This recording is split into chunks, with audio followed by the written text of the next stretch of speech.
Galera, vai rolar um bate-papo agora, hein? Só o Saulo entrar aí. A gente vai falar sobre o lançamento do livro dele, Cartas aos Pecadores. Obrigado, Elaine. Fala, Jorge. Galera, segue o Jorge aí, ó, meu livro favorito, página top, várias indicações. Cascavel, Ceará. Ó, o Saulo tá na área. Deixa eu ver se eu consigo chamar ele aqui.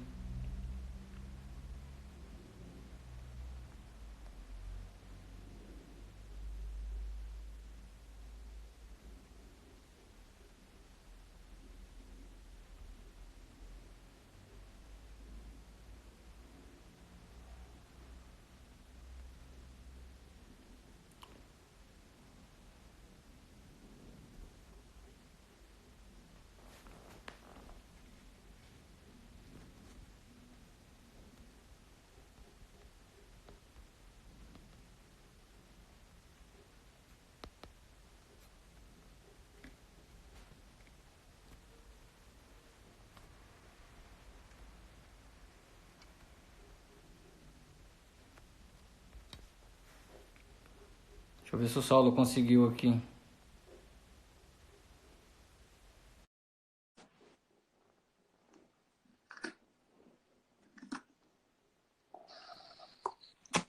Aí, Ó, Rodrigo, Saulo, beleza? beleza? Deu certo aí ou não? Certinho aqui. Top. Você me escuta bem? Sim, sim, tá me escutando aí? Legal? Maravilha. É porque eu coloquei para carregar aqui o celular, eu tô sem um fone. Para mim tá perfeitamente aqui. Top. Saulo, seja bem-vindo à página Crescimento do Reino, ao bate-papo com o autor. Obrigado por ter aceitado esse convite aí. Eu que agradeço, cara. Para mim é uma honra. Bom demais estar com vocês. A gente está discutindo um pouquinho, conversando sobre esse livro, sobre esse projeto que, graças a Deus, até agora tem rendido excelentes frutos. Top. Você tá com o livro aí também? Não, tô sem o livro. Mas eu sei ele de cor. Mas, Escrevi. mas tá na mente, né?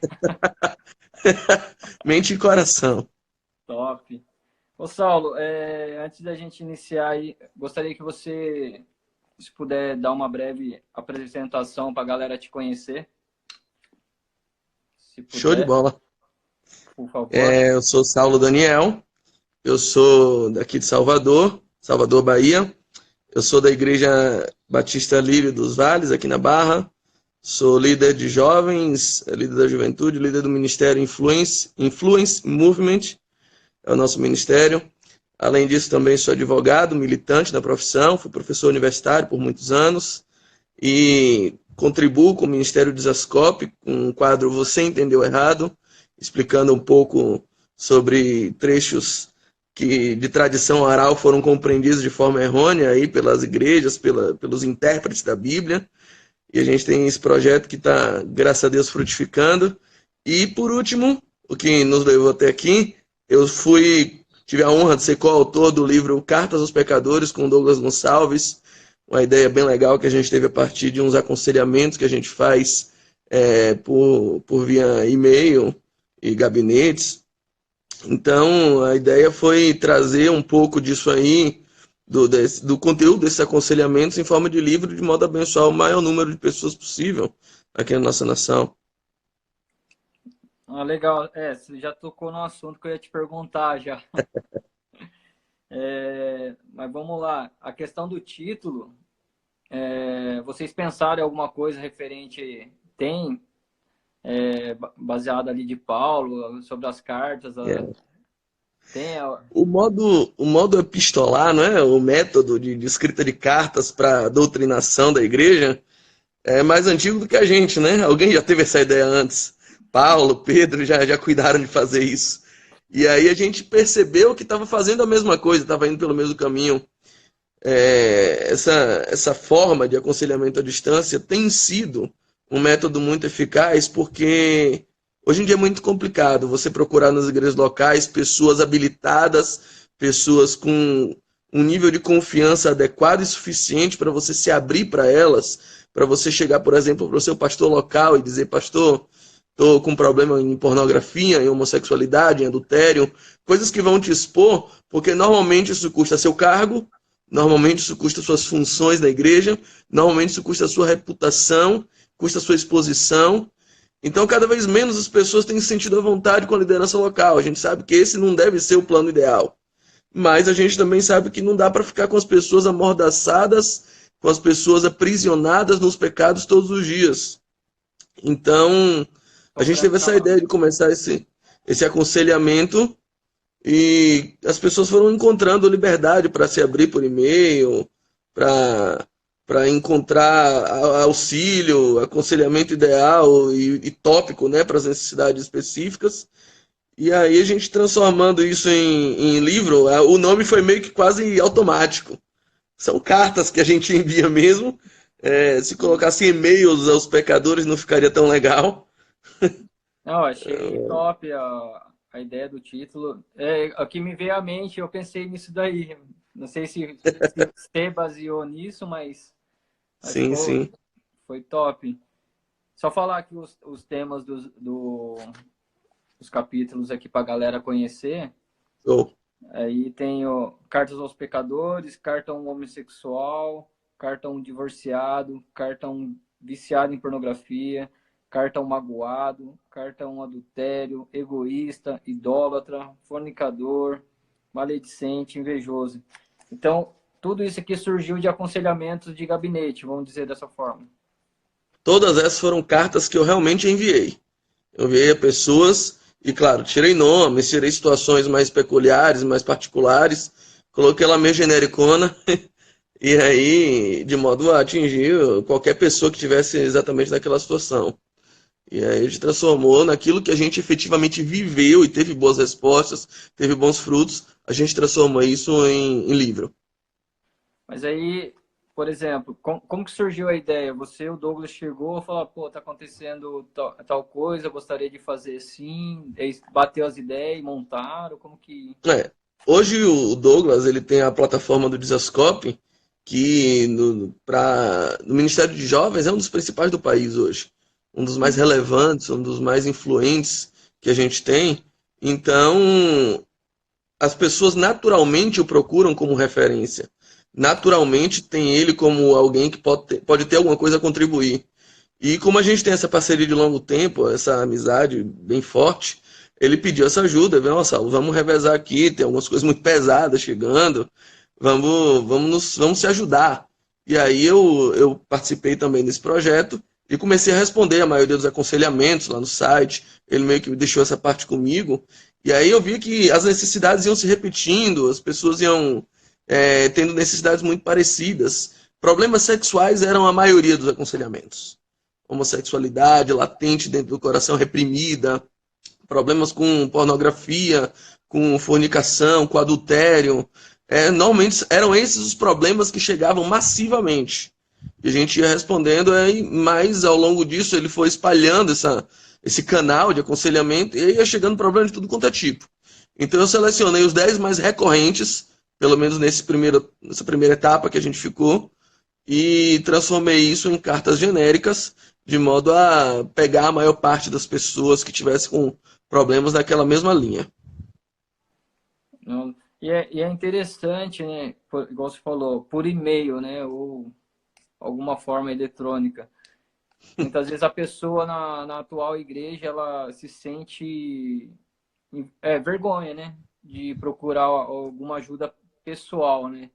E ali por trás do computador, ela acaba expondo melhor a ideia do que ela tá passando na vida dela e tal. Sim. Além disso, o fato de a plataforma Desascope ter aquela pegada mais intimista, de Douglas ser um cara mais descontraído, um cara que ministra de boné, de bermuda, assim, parece muito com alguém próximo. Então as pessoas de alguma forma se sentem próximas dele. Acabam se sentindo próximas de mim também, eu comecei a aparecer nos vídeos e tal, e você se sente íntimo da pessoa.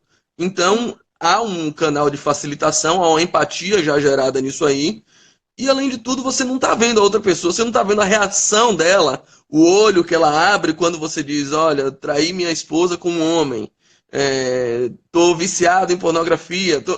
Quando você fala essas coisas, você tem medo do embate que você vai criar na outra pessoa, você vai chocar alguém, ou você vai se expor em um nível que muitas vezes você não está preparado para fazer isso. Então o e-mail passou a ser uma plataforma muito efetiva, muito tranquila nesse ponto.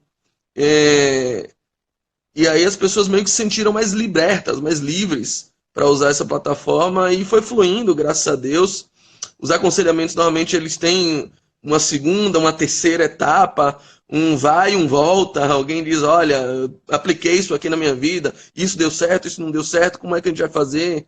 Tá, eu conversei com minha esposa, como você me aconselhou. É normalmente uma tarefa continuada.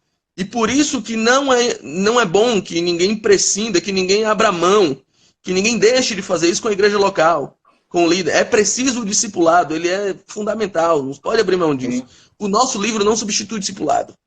Eu deixo isso claro no primeiro parágrafo do livro. Você não pode abrir mão da sua igreja local, você não pode abrir mão de chamar alguém da sua igreja e dizer. A Bíblia fala de 2 níveis de confissão. Primeiro ela diz a confissão vertical. Se confessarmos os nossos pecados, ele é fiel e justo para nos perdoar de todo pecado e purificar de toda injustiça. É a confissão vertical, a confissão para Cristo que nos traz perdão.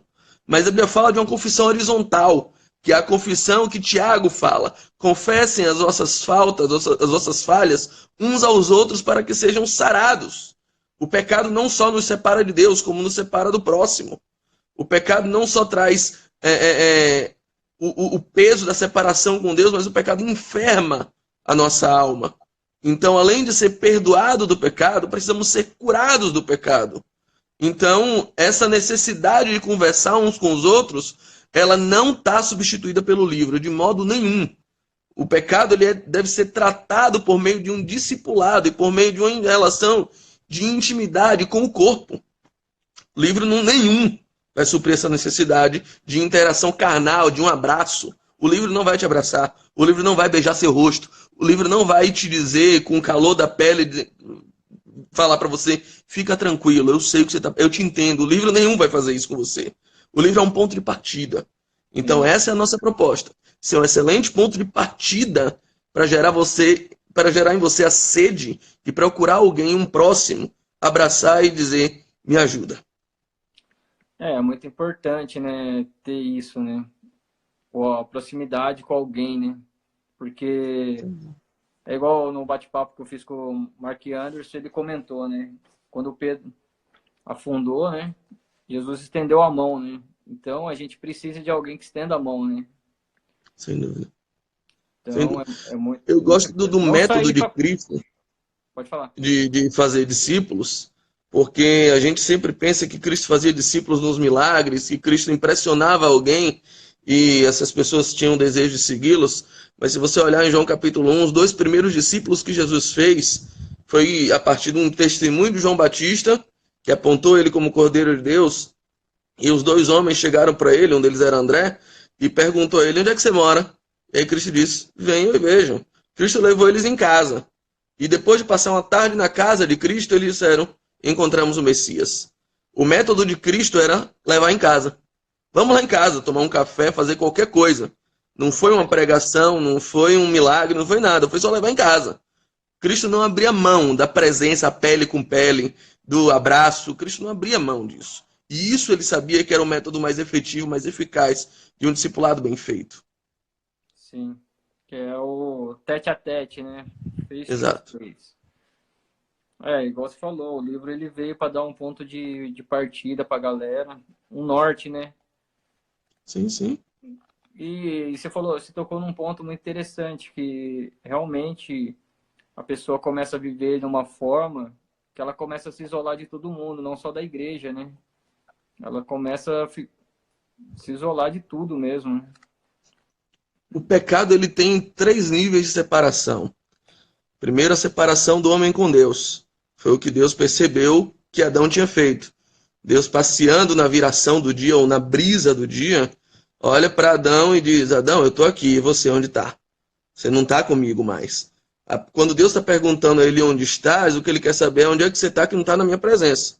Onde é que você está que eu estou aqui e você não está? E aí, em segundo lugar, a Bíblia fala também que homem e mulher se separaram. Porque se você olhar Gênesis 5:2, você vai perceber que Adão e Eva eram uma pessoa só. Ambos se chamavam Adão, Adão macho e Adão fêmea. Mas depois que o homem peca, ele coloca o nome em Eva. Eva passa a ter nome. Eva antes não tinha nome, era Adão fêmea. A partir do pecado, Eva já não é mais Adão. E aí nasce a diferença entre novela e Sport TV. Cada um pensa numa coisa e cada um tem interesses próprios agora. E por último, a criação, que era perfeitamente governada pelo homem, agora produz cardos e abrolhos, produz espinhos. O homem se revolta contra Deus, o homem se revolta contra o homem e a natureza se revolta contra o homem. Há 3 níveis de separação. Homem com Deus, homem, homem natureza, homem criação. Então, quando Deus vem para restaurar todas as coisas, quando Cristo morre, ele traz de novo uma possibilidade de estarmos juntos. Primeiro o véu se rasga de cima a baixo e agora não há mais separação entre homem e Deus. Eles podem de novo comungar. Cristo olha na cruz para Maria, sua mãe, olha para João e diz: Maria, eis aí teu filho, filho, eis aí tua mãe. Homem e homem e o próximo estão de novo juntos. E por fim, a Bíblia fala que no sepulcro de Jesus nasce um jardim. Agora a natureza está de novo produzindo coisas boas a partir da morte de Cristo.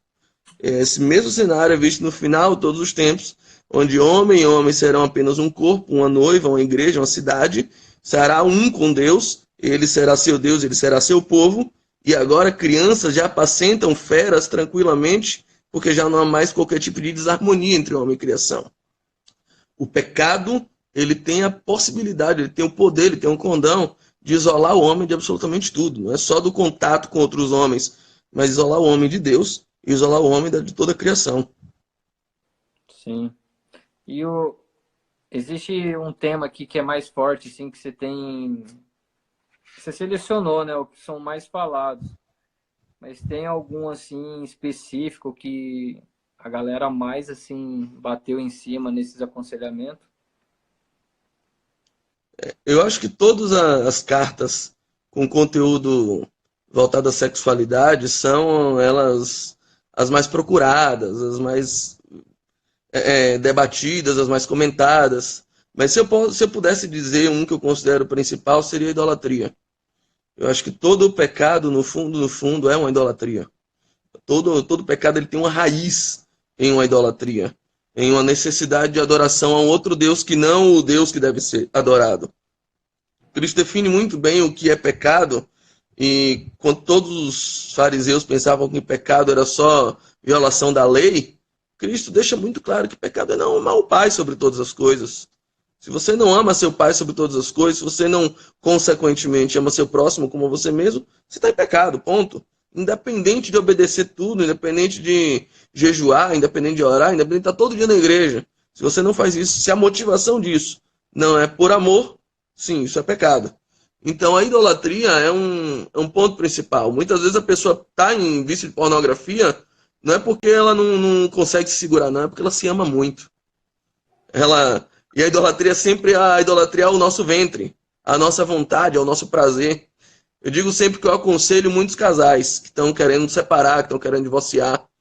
95% de todos os casais que eu aconselhei até hoje, tanto na igreja como advogado, no escritório, dizem a mesma coisa. Eu pergunto, por que vocês estão querendo separar? E normalmente um deles toma a frente e diz, porque eu quero ser feliz. A busca da felicidade é sempre motivo para a união, porque certamente casaram pelo mesmo motivo, eu quero ser feliz, e agora estão separando pelo mesmo motivo, eu quero ser feliz. O homem vive em busca, uma busca frenética por ser feliz. E sendo feliz, ou buscando ser feliz, ele acaba cometendo a idolatria ao próprio ventre. Foi isso que Eva queria quando comeu do fruto do bem e do mal, do conhecimento do bem e do mal. A serpente nunca disse, Eva, me adore. Satanás nunca pediu adoração a Eva.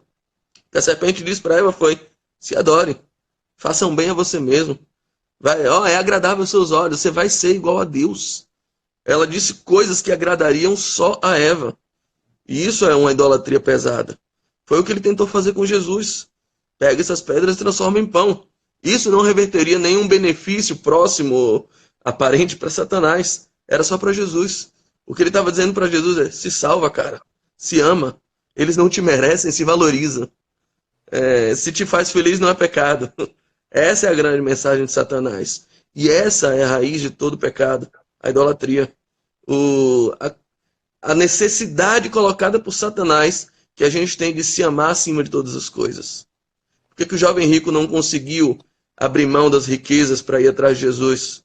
Por que ele não conseguiu amar a Deus sobre todas as coisas? Porque ele amava todas as coisas. Porque eram as coisas que faziam bem para ele. A riqueza servia a ele. Ele não conseguia abrir mão disso. Realmente são assuntos aqui fortes, né, cara? E deve Tenso, né, aparecer cara? muito, tenso. Mas A gente fez questão de colocar dedo na ferida mesmo, sabe?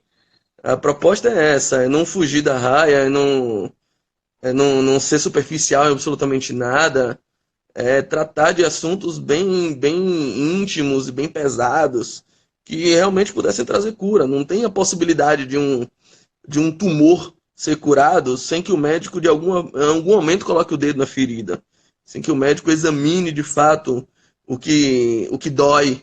E quando você tem que examinar o que dói, você tem que expor, você tem que colocar a mão, você tem que, de fato, arrancar o que precisa ser arrancado, muitas vezes cortando a pele. Então, a proposta do livro é essa. É dizer que a Bíblia não é band-aid, a Bíblia é espada. E a espada corta. A espada às vezes machuca, a espada às vezes fere, mas a espada também cura. A espada de Cristo cura.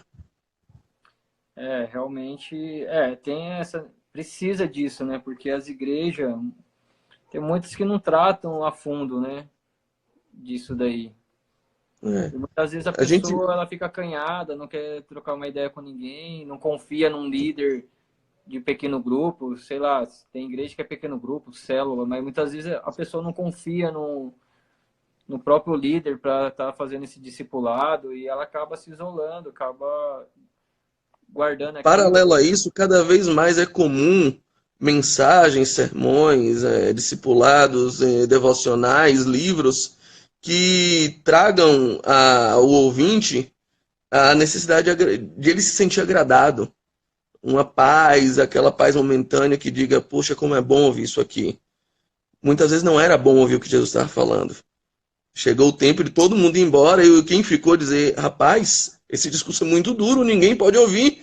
Jesus, quando fala com um jovem rico, vai embora e diz assim, é mais fácil um camelo entrar no buraco de uma agulha do que um rico entrar no reino dos céus. E os discípulos olharam para ele e assim, quem vai poder se salvar?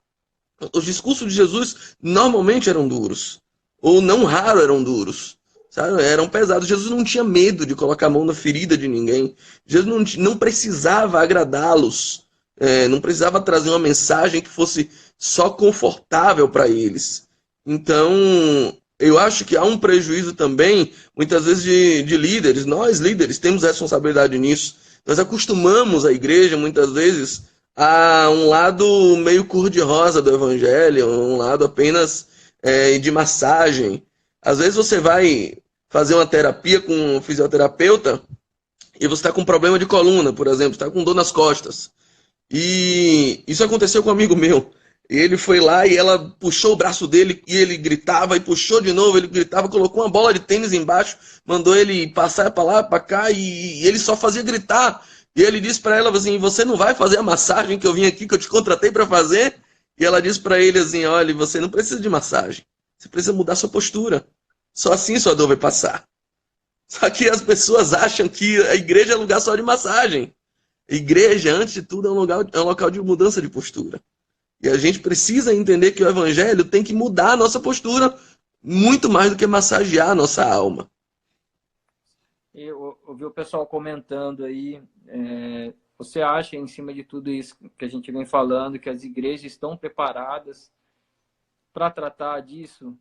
Porque muitos acabam achando, se afastando, né, omitindo, para não ser julgada, porque a impressão que a galera tem é que quanto mais procura, mais é julgada. Entendeu? Eu acho que, assim, esse lado da autoajuda também é muito causado porque os pastores, os líderes, os influenciadores têm uma necessidade muito grande de ser amado. As redes sociais contribuem muito nisso. Uma mensagem que massageia, uma mensagem que conforta, uma mensagem que agrada, normalmente rende muito mais curtidas, rende muito mais seguidores. É muito mais fácil você ver pastores na linha de autoajuda sendo muito requisitados em redes sociais, em agendas, do que os pastores que têm uma linha mais de confrontamento, uma linha mais evangelística Mas do Paulo, ponto do... Mais o quê? mas Paulo, que bate. Mas Paulo, tem alguns Paulos aí que trazem esse tipo de confrontamento. Eu acho que está no nome, né? Mas eu acho que tem uma pegada na liderança, essa necessidade de ser venerado, essa necessidade de ser amado, de ser elogiado. Nossa, pastor, como você prega bonito e tal. Tem muito disso. Então, isso leva a uma pregação meio que irresponsável, muitas vezes, que acaba dando um prejuízo às pessoas, de fato. E eu acho que em algum momento, eu gosto de ser otimista com relação à igreja.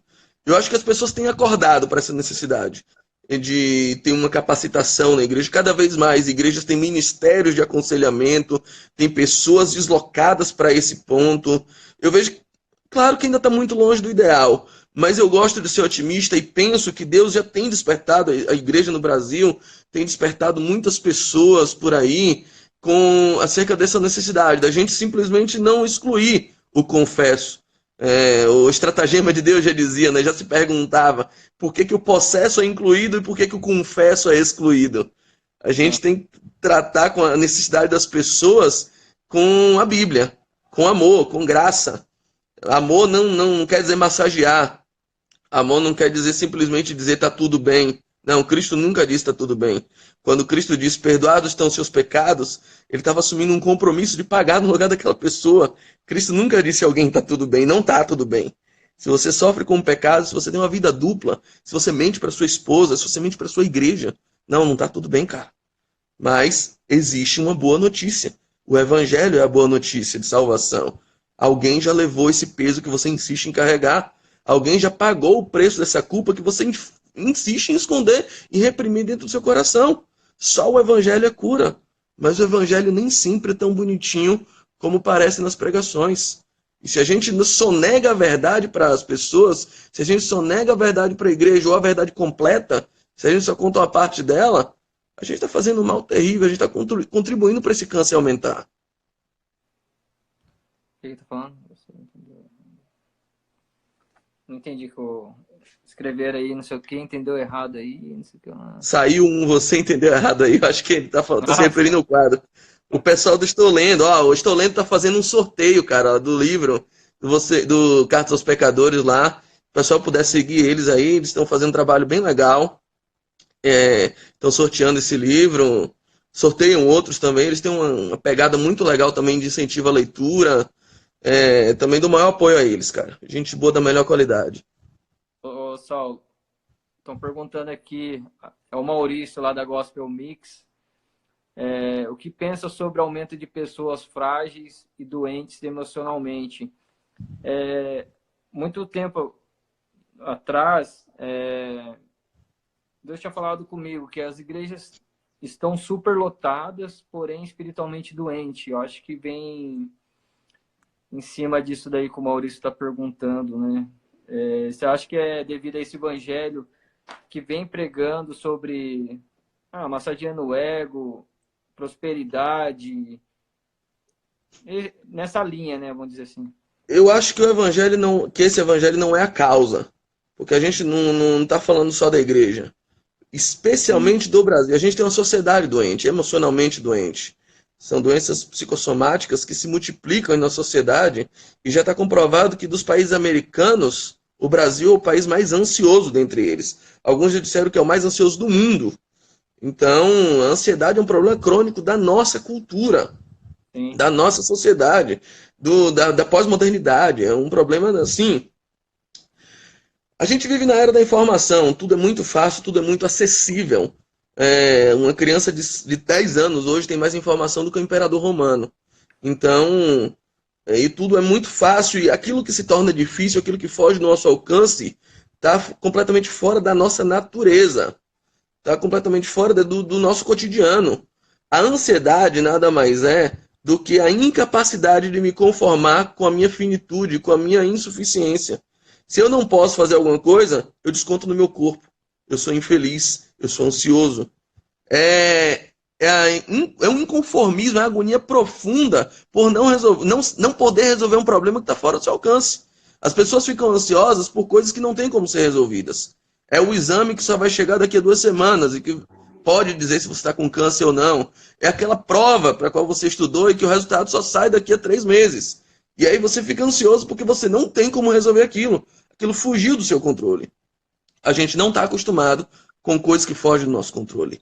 O evangelho deveria ser a salvação para isso. O evangelho deveria ser a resposta às doenças emocionais. O evangelho deveria ser, o evangelho pleno, verdadeiro, deveria ser o remédio, deveria ser o antídoto, deveria ser injeção nessa ferida, né, nessa gripe espiritual que acomete o povo. Só que não. A gente não prega confiança em Deus, a gente não prega, fica tranquilo, você é um porcaria mesmo.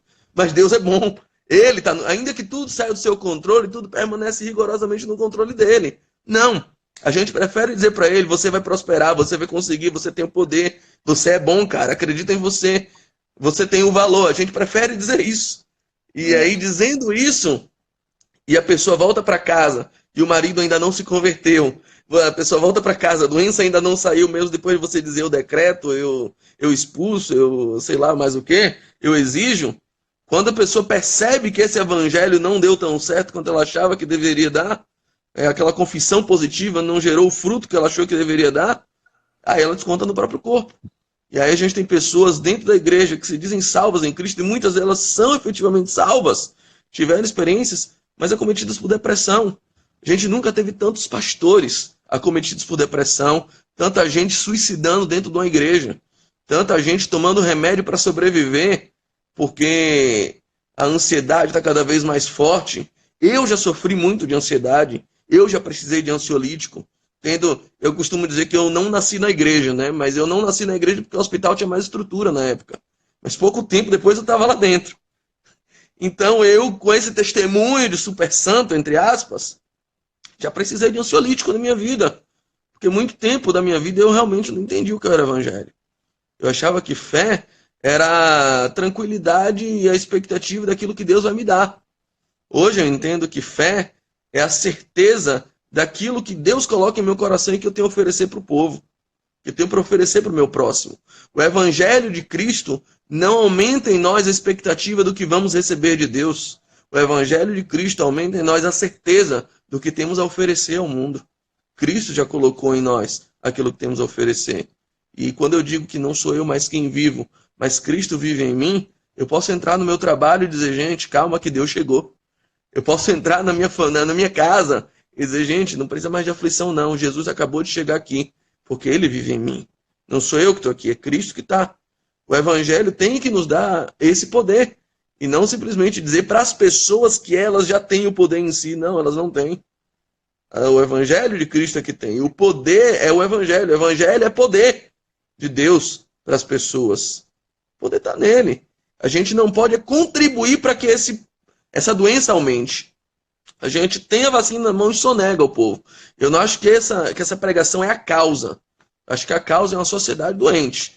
É a pós-modernidade chegando, é as redes sociais impondo a você que você seja perfeito, colocando no seu coração a necessidade de ser amado, não por sua família apenas, seus amigos apenas, mas por cada vez mais uma centena de milhares de pessoas que te seguem, que teoricamente te amam. Essa necessidade que o cotidiano criou para nós, de sermos amados, de sermos perfeitos, criou uma sociedade doente. As igrejas deveriam ser remédio, e não são. Necessidade de aceitação, né? A pessoa Nossa, muito forte. tem a necessidade de aceitação, né? E cada vez Muito forte. mais eu tenho visto mesmo, assim, muitas pessoas ali na igreja acreditam e tal, mas está na depressão, baixa autoestima. Eu também acredito que essa forma de evangelho que vem pregando não é só a causa, né? Tem comentário aí, muitos depositam muito nos líderes também, né? Sim, A sim. responsabilidade, mas cabe a nós, ovelhas, buscar também, né? buscar no dia a Sim, sim. dia. Não adianta só Essa é a depositar no responsabilidade de pastor. cada um. Israel sofreu muito porque dependeu de Moisés por muito tempo. Deus queria falar com todo o povo, mas o povo dizia: se Deus falar com a gente morre. E na boa, isso é verdade. Toda vez que Deus fala comigo, alguma coisa em mim tem que morrer. Só que eu não posso ter medo disso. O povo tinha medo. E aí dizia: Moisés, se Deus falar com a gente morre. Vá lá você e fale com Deus, que aí você morre, tá tranquilo. E o que Deus falar com você, você fala com a gente. Essa recusa do povo de subir a montanha, de falar com Deus e de morrer, gerou neles uma dependência extrema de um líder. E hoje a gente vive na mesma situação.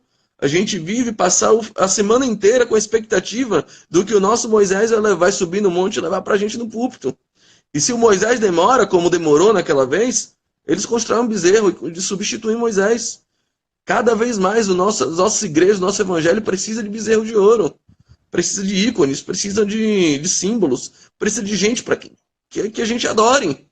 Porque é mais fácil eu ficar fã de um pregador, o pregador da moda, o cara que agora está me edificando, e quando ele para de edificar, eu mudo de pregador, do que de fato eu perder horas dentro do meu quarto buscando o Senhor, cavando minha Bíblia, estudando, orando, tendo relacionamento. Evangelho é relacionamento e não adoração. É isso que a gente não entende. Essa necessidade de adoração e de relacionamento com Deus terceirizado sempre por um líder, isso é uma causa de doença espiritual, doença emocional violentíssima. O exemplo é, por exemplo, a pessoa está passando algo e ela fala assim, vou pedir para o pastor orar, né? O pessoal terceiriza, né? Muitas vezes a Não tem gente nenhum buscar. problema pedir que o pastor ore. Eu não acho que isso por si só é problema, porque é bíblico. Pedir oração é também admitir, eu não posso vencer sozinho. Isso Sim, só não pode substituir a sua busca individual, o seu relacionamento direto com o Senhor. É exato. importante que se a gente anda na luz, a gente anda perdoado pelo poder do sangue de Jesus, mas temos comunhão uns com os outros.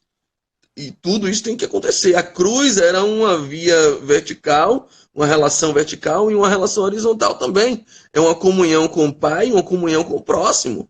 Isso tem que haver. Pedir oração a alguém é um gesto de nobreza, é um gesto de humildade.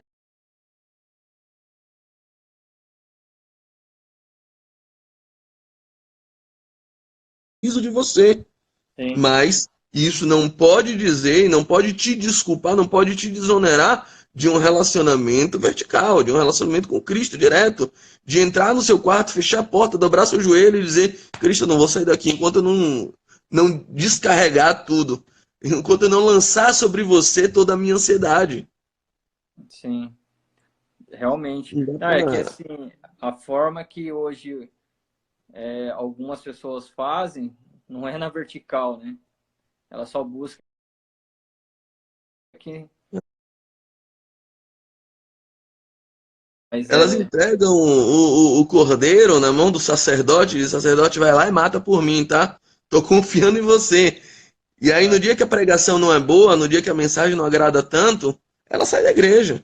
Ela abandona, ela diz: não serve mais para mim. Olha, não, eu vou sair, vou procurar outra igreja onde a mensagem me agrade mais, onde o culto seja mais a minha cara, onde a mensagem, o veio da mensagem que foi pregado seja mais aquilo que eu estou precisando hoje. As pessoas são movidas a ir para o culto por fome. Isso é uma idolatria. Isso é idolatria, cara. A idolatria tanto a liderança, porque seu evangelho agora depende de um líder, depende de um homem. Você e Cristo não tá bom, assim, depende de alguém para fazer você chegar até Cristo, depende de um mediador. E é uma idolatria a você mesmo, porque a cada dia você só busca satisfazer o seu próprio ventre. Você busca a comida mais gostosa para você e os outros que se danem. É o que Paulo dizia na ceia de Corinto. Quando vocês se reúnem para pior e não para melhor. E isso não é a ceia do Senhor. Porque reunindo, cada um come sua própria ceia. Cada um faz o que só lhe agrada. E não está preocupado com o em volta. Quando vocês forem comer, esperem uns pelos outros. Tem próximos aí, tem gente morrendo de fome enquanto você se embriaga, enquanto você enche sua barriga. O evangelho tem que repercutir nisso. Não só na preocupação em você satisfazer seu ventre, mas uma coletividade em volta que quer partir o pão com você. sim. Hoje o fato das pessoas ficarem pulando de galho em galho de igreja tem a ver assim com feridas não curadas?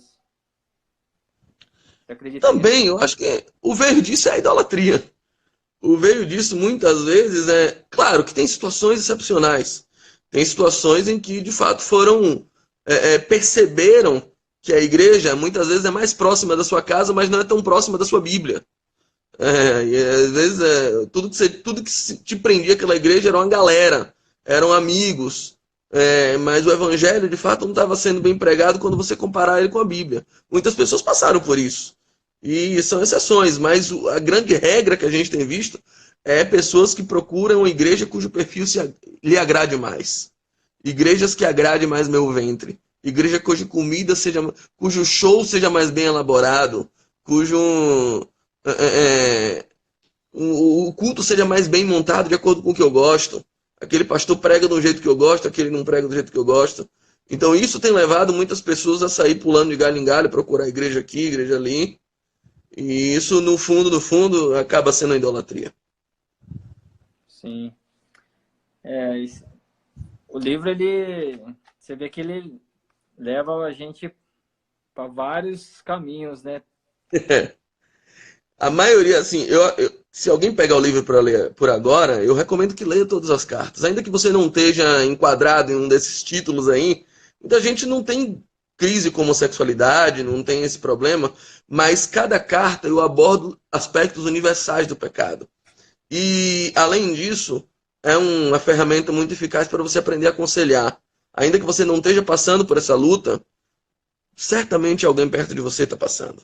Certamente você vai, mais cedo ou mais tarde, se deparar com a necessidade de falar sobre o evangelho para alguém que vai abrir o seu coração para você e dizer, cara, eu estou com esse problema, me ajuda, me socorre. E muitas vezes a gente não está preparado.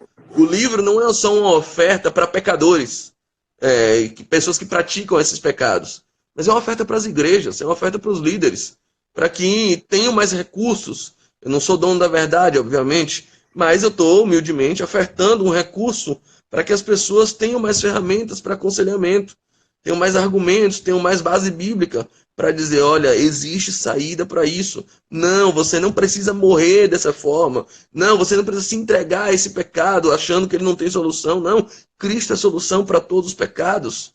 Deus prova o seu amor por nós quando Cristo morreu por cada um dos pecadores, sendo nós ainda inimigos dele, sendo nós ainda pecadores. Existe salvação, existe porta para isso. O evangelho está aí para mostrar ela. Sim. E realmente o livro veio com um material didático mesmo aí, né? Sim, sim. A linguagem é fácil, sinceramente, eu, embora seja advogado, tentei escrevê-la da maneira mais tranquila, mais leve possível. Faço algumas brincadeiras, comparações com coisas muito triviais do futebol, política, tudo mais. Douglas também tem essa pegada mais leve, mais sem jargões, sem o crentez, sem nada disso, velho. É uma linguagem muito franca. Tipo assim, cada capítulo foi individual, você escreveu um, ele escreveu outro, ou teve Não, nós escrevemos juntos. Eu escrevi e todos? ele revisava todos eles. Não teve uma carta minha ou uma carta dele, não. Todas são de nós dois. Tem muito conteúdo que ele já abordou em alguns vídeos e que a gente repete nas cartas, nos livros, nos capítulos. Tem conteúdo que eu já havia falado por aqui em artigos, tal. Artigos que eu já escrevi para o Dizascope e que a gente traz de volta ali de uma forma mais direta, mais direcionada. Tem tudo isso, mas todas as cartas são de nós dois. Nossa autoria em conjunto. 4 mãos. 4 não, 2, né? Que eu só escrevo com a mão, ele também. Deixa eu mostrar o livro aqui, estão perguntando qual livro que é. Cartas aos Pecadores. A resposta de Deus para os pecados humanos. Ele está disponível, é bom falar isso, ele está disponível gratuitamente em e-book. É fácil procurar, tá na minha bio, no Instagram, mas se você chegar no Google e digitar assim, Cartas aos Pecadores e-book, você encontra ele. Tem um link lá do Dizascope para você baixar por e-mail. E a gente fez isso de propósito porque o objetivo era espalhar o máximo possível a mensagem, não é comercial. Eu queria poder mandar ele físico para todo mundo, mas tem os custos que realmente nos impossibilitam. Mas todo mundo pode baixar ele, é gratuito. Quem quiser ele físico, aí tem as lojas virtuais que vendem por aí. Tem muita loja vendendo. A gente já chegou numa marca de mais de 60 mil downloads. Não tem muito tempo de lançado, tem poucos meses. E graças a Deus, assim, tem frutificado muito. A gente tem recebido muito feedback legal, muita gente testemunhando, muita gente escrevendo, dizendo, olha, obrigado, eu realmente estava precisando, isso aqui mudou, virou uma chave dentro de mim. E isso, graças a Deus, tem gerado frutos legais. A gente tem visto e a glória do Senhor, Ele que plantou isso no nosso coração e é Ele que tem o direito de colher isso. Eu Mas o achei. propósito é esse, é espalhar o máximo possível e divulgar gratuitamente mesmo. Ele está aí disponível para quem quiser baixar. Não tem objetivo comercial e vontade de ganhar dinheiro em cima disso nenhuma. Eu achei sensacional quando, né, eu fiquei sabendo que vocês iriam lançar e disponibilizar e-book, né? Nossa, achei fantástico isso daí. Sim, sim. Fantástico. Foi o que Deus colocou no nosso coração. Desde o início, a proposta era essa. A proposta é, temos que ter ele em e-book gratuito, porque sabemos da importância, da seriedade dessa mensagem. Sabemos como isso tem o poder de agregar, de ajudar, de curar. Eu creio no poder da palavra, creio no poder do evangelho. Não é meu poder que está sendo anunciado ali, é o poder de Cristo, é o poder da palavra. Eu sei como ela é cirúrgica nesse ponto. Então, desde o início, a proposta é vamos distribuir gratuitamente, vamos espalhar esse negócio aí para o máximo de gente possível. E graças a Deus temos sido fiéis a esse propósito no espalhar, na divulgação. Não, fantástico. Estão perguntando onde baixa. É isso. Se você digitar no Google, o canal do Dizascope tem um link. A minha bio no Instagram tem o link direto para baixar. Se você colocar no Google Cartas aos Pecadores, e-book, já vai direto também para o link. Chega lá, ele manda direto para o seu e-mail. Se não chegou, verifica no spam. Mas é fácil baixar. O Google direciona logo, fácil ali. E não tem muita dificuldade, não. Então, tem a moça falou aí agora, e você tá lendo aí ou só o que ela falou agora? Ah, tô tentando aqui. Eu acabei fixando aqui sem querer. Oi, pronto. Ela Qual é? tá falando que ela está se distanciando da igreja por conta da timidez, né? Isso daí também é uma coisa que eu tenho visto bastante. A pessoa não tem como ali se relacionar e muitas vezes a igreja também não procura, né? Muitas vezes as pessoas, elas criam barreiras de relacionamento. Não estou dizendo que é o caso dessa jovem, mas muitas pessoas que eu já aconselhei tinham esse problema. Colocam no coração meio que a imagem de, olha, essa igreja aqui as pessoas não falam comigo. E é comum da gente verificar e observar no ambiente aquilo que está dentro do nosso coração. É possível que ela tenha algum bloqueio já de algum relacionamento anterior, de algum líder que não foi bem com ela, de alguma igreja que realmente deixaram ela meio excluída, meio escanteada, e ela traga nesse coração esse receio de que em todo lugar isso vai acontecer. Tem um versículo na Bíblia que é uma das cartas que eu procuro fazer, que eu vou procurar fazer na edição 2, no segundo volume, é carta a um tímido. Porque já me mandaram, um dos aconselhamentos que a gente já respondeu algumas vezes os tímidos não entrarão no reino do céu. E agora, o que é que eu faço? Nasci tímido. É claro que Cristo não fala sobre a timidez como um traço de personalidade. É claro que aquilo fala daquele que deixa o medo, daquilo que deixa a incapacidade de confessar sobressair no coração em cima da necessidade de você viver o reino de Deus. O medo que te aprisiona, o medo que te coloca dentro de uma cama, numa cadeira e faz você não sair dali, a ponto de você não confessar o Espírito do Senhor, não confessar que Ele é seu Salvador. E isso é um problema grande. Mas timidez, o traço de personalidade, não é pecado, nunca foi. Cristo sabe e faz você de acordo com essas características também. Não é isso que vai te afastar do reino de Deus. Mas muitas vezes isso traz um prejuízo. Há traços de timidez que são fruto de alguma algum abuso, de um Trauma. relacionamento mal curado no passado.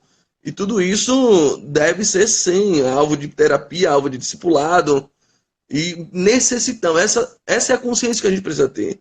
A comunhão com os irmãos, a comunhão com o corpo, não é um luxo, não é um plus, não é uma coisa que, se tiver legal, não, é uma necessidade.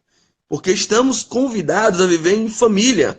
Igreja é a manifestação do propósito de Deus, porque é uma casa para o espírito, é uma noiva para o filho e é uma família para o pai.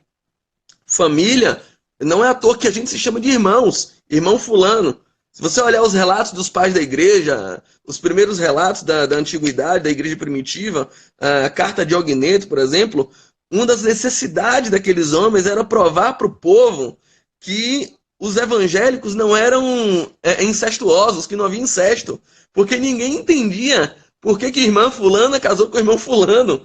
Então começaram a espalhar mentiras sobre os primeiros cristãos, e eles disseram, não, nós somos de fato uma família, mas o que nos liga não é sangue biológico, é o sangue de Cristo que passa em nossas veias. É uma necessidade, precisamos viver comunhão, precisamos descobrir o significado do que é perseverar no partir do pão, do que é perseverar no evangelho verdadeiro, que nos faz ter comunhão com Deus, comunhão com o céu, mas também comunhão uns com os outros. Não me diga que você vive fé. Você tem alguém quase suicidando do seu lado e você não consegue perceber. Não me diga que você vive o evangelho verdadeiro. Se alguém está do seu lado,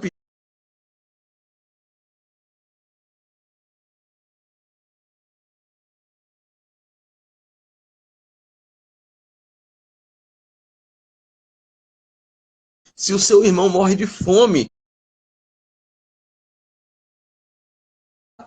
isso não é evangelho e nunca vai ser. O evangelho de Cristo abre os nossos olhos aos céus, mas principalmente abre os nossos olhos para olharmos em volta. Quando cearem, esperem uns pelos outros. Essa tem que ser a lógica. A cruz não à toa tinha duas vergas, né? Tinha duas extremidades. Uma horizontal, uma vertical e uma horizontal. Tem que ser assim. A orientação na saída do Egito é passe o sangue nas vergas e nos umbrais. De cima para baixo, de lado para o lado. O evangelho precisa ser assim. Se não é qualquer coisa, senão é evangelho. O evangelho não é uma boa informação. Boa informação você ouve e guarda, tranquilo. O evangelho é uma boa notícia. E notícia só é notícia quando você divulga. E divulgar para quem? Cristo não precisa ouvir. Ele já conhece o evangelho. Você precisa divulgar para alguém do seu lado. O evangelho só é evangelho vivido em relacionamento. Então, a timidez, ela não pode ser um impeditivo para que você viva o evangelho. Porque a comunhão não é um plus. A comunhão nunca vai ser algo a mais. A comunhão é a essência. Sem comunhão não existe evangelho. Não existe o evangelho de uma pessoa só. Não. Quando Adão estava no Éden, Deus disse assim, falando com a Trindade, não é bom que o homem esteja só. Na boa, Adão estava só? Deus não estava com ele? Tava, mas para Deus ele continuava só. Se não havia um próximo. Adão e Deus, para Deus, ele estava só. Não adianta, ele estava dizendo, Adão, não adianta você se relacionar só comigo, se você não se relaciona com o próximo. Para mim, você continua só. Tem muitas pessoas vivendo só, achando que estão vivendo o evangelho. Não estão. Vou falar para você, essa live aí tá sendo forte, hein, cara? Direção. Tem que ser. Não, são coisas assim. Na live passada, né, que eu fiz com o Mark Anderson, a gente falou de volta para casa do pai. E assim, parece que Deus vai direcionando, né? Só está complementando a live anterior. E realmente, as pessoas que estão dentro da igreja estão sentindo a necessidade desse evangelho mais próximo, mais pessoal com Deus, né? Mas só que a gente não precisa, não é depositar a responsabilidade em quem está à frente, né? A gente tem a timidez, mas cabe a gente também dar o primeiro passo, né? A gente pede para Deus direcionar os nossos passos, mas a gente não mexe nos nossos pés, entendeu? Então, A sociedade de hoje é basicamente toda voltada para o seu conforto. Antigamente, se você quisesse mudar de um canal, Você tinha que levantar e ir lá até a TV para mudar. Hoje em dia eles pensam em te confortar. Já existe um controle remoto que te conforta. Já existe um telefone que vai com você em qualquer lugar. Já existe um computador que acessa a internet que está dentro do seu bolso. Então, todos os meios de consumo, todos os produtos são feitos para te agradar. E as pessoas entendem também que as pessoas estão nessa mesma vibe. Elas existem para te agradar. Então, a nossa sociedade atual, a modernidade, ela criou pessoas credoras do mundo. Até o código o Estatuto da Criança e do Adolescente, no início dos anos 90, a criação das crianças era meio que assim, menino, cachorro e tamanco é debaixo do banco. Não existia muito essa escravidão de pais pelos filhos. Era impensável, um pai, vou mudar de vizinhança porque meu filho não se adapta. Isso era impensável, não existia isso. Menino tinha que ficar ali na mesa e não dava um pio. Era um extremo. Mas a gente passou para outro extremo. Hoje as crianças são criadas dizendo aos pais o que eles têm que fazer. Desde criança, desde o berço, ele já entende que o mundo existe por causa dela. Ela entende já que o mundo, que as pessoas existem para agradá-las. E isso tem feito um mal terrível, porque tem criado pessoas, os jovens de hoje em dia, os adultos de hoje em dia, já têm esse sentimento de que as igrejas existem para te agradar, de que o pastor é uma propriedade sua, de que o púlpito é um lugar onde tem que dizer coisas que vão agradar seus ouvidos, seu coração, e que as pessoas estão na igreja por simplesmente com a obrigação de fazer aquilo que é bom para você. E você está sempre esperando que as pessoas te agradem. Mas isso é um projeto satânico. Por quê? A primeira vez que Deus falou com o homem na história da humanidade está em Gênesis 1:28. E Deus falou para o homem, frutifiquem. O propósito de Deus para o homem é frutifiquem. A primeira vez que o diabo, que Satanás, falou com o homem na história da humanidade está em Gênesis 3, que foi coma o fruto. Olha o contraste. O propósito de Deus é dê o fruto, gere o fruto que você não vai comer, que vai alimentar outras pessoas. O propósito do diabo foi coma o fruto que você não gerou. Use as outras pessoas para que te alimentem. É isso que você tem que viver. É isso que Satanás diz até hoje para as pessoas. É isso que Satanás coloca, que a serpente tem colocado no coração das pessoas. As igrejas existem para te agradar. Igreja é um lugar onde você vai para ser confortado e não confrontado, massageado e não mudar de postura. Então, a gente está vivendo para comer fruto. E por isso que cada vez falta alimento, porque não há quem frutifique, só há quem coma. Só há quem demande, não há quem oferte. Esse é um mal que tem adoecido as pessoas. Se você é credor e não tem quem pague, você se sente eternamente não satisfeito.